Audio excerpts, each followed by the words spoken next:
with a lightning bolt. And since Cronus was the god of time, or the titan of time, it seems fitting that he would be represented by a gigantic, inanimate, but still antagonistic clock tower. Cronus was also a god who embodied limitation, darkness, death, and the color black. He was almost always depicted carrying a scythe, which is why his modern-day adaptation, the Grim Reaper, Death, also carries the scythe.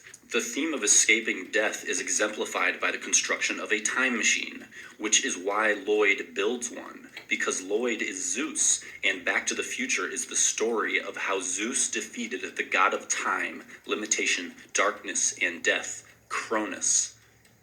Cronus was the leader of the Titans, and his death marked the end of their reign over the universe, which humanity still celebrates to this day by lighting a gigantic torch, the Olympic torch, which honors the victory of the Olympian gods and their rise to power in the cosmos. This is why the leader of the Olympian gods, Zeus, lights a gigantic torch immediately after symbolically killing the leader of the Titans, Cronus, which signified the victory of the Olympian gods. Today, we also celebrate Zeus's victory by the running of the torch, which Christopher Zeus Lloyd also does, immediately after killing Cronus. Take a look at the strange nature in which Christopher Lloyd blazes down this trail of fire. He is clearly running as if symbolically gripping and hoisting something in his hand. His arm is not only awkwardly raised, but his hand is cupped and held in a position that defies all logic, unless you take into account that he is acting out the Olympic torch run, if only subconsciously, which makes perfect sense since he is running down a trail of fire. These two acts, the lighting of a gigantic torch at the Temple of Hera and the subsequent running of the torch, are still and were always performed in honor of Zeus's victory over Cronus.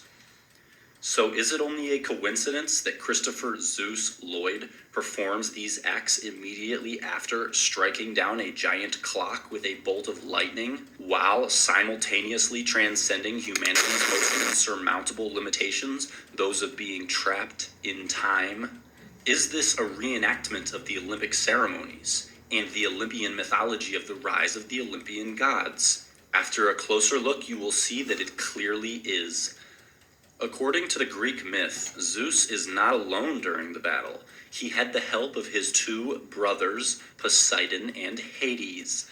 Zeus is the personification of the planet Jupiter, Cronus the personification of Saturn, while Hades is the personification of the planet Pluto.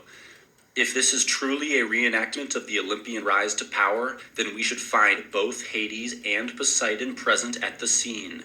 Luckily, Hades is so clearly represented by Marty McFly that it is almost laughable.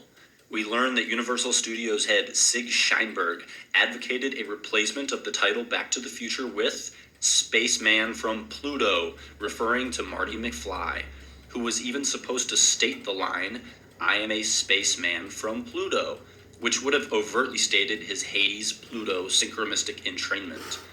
In this scene, Marty McFly is identified as a godlike alien supremacy from, of course, Pluto.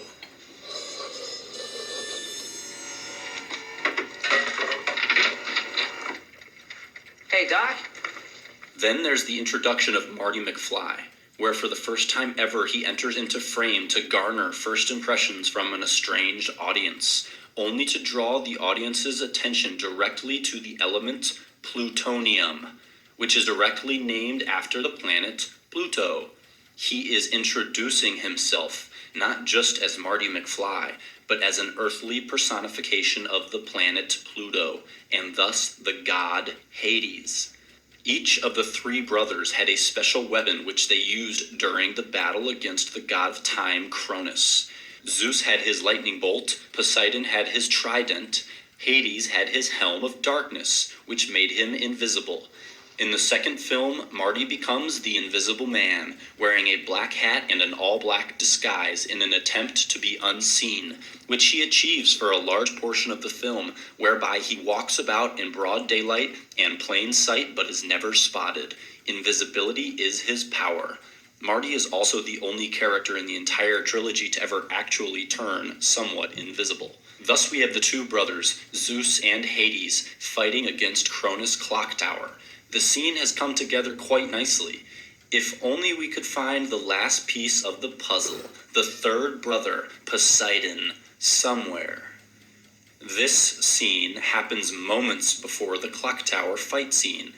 Hades is doing his invisible thing, and there he is. The last piece to the Olympian god puzzle falls solidly into place, and our Olympian trio materializes, ready for a reenactment of the transition from the age of Saturn, Cronus, to the age of Zeus, Jupiter.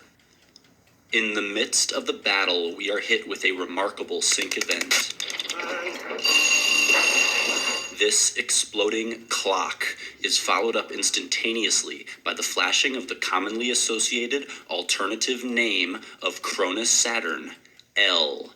Watch as Cronus announces his presence with the exploding clock, and then the flashing of his name across the screen, roaring through the very fabric of the film to identify himself as the deity associated with all the time travel, clock tower madness. This ritual represents the end of the reign of Saturn, which is why it takes place late at night on Saturday, the end of the day of Saturday, the end